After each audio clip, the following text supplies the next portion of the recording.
ត្រូវបានប្រាប់ថានិងគឺប្រទេសល្អថ្លៃថ្លាសាងដោយដូនតារឹងមាំនឹងហានខ្លា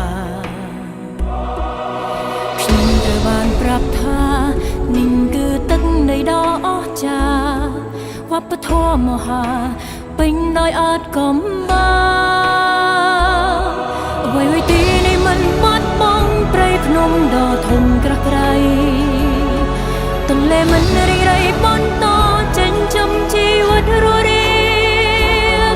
គ្រប់យ៉ាងដែលបពាក់បុរសដូនតាបន្សល់យើងនៅតែមាននេះគឺជាវត្តមានដួងព្រលឹងនៃប្រទេសជាតិខ្ញុំ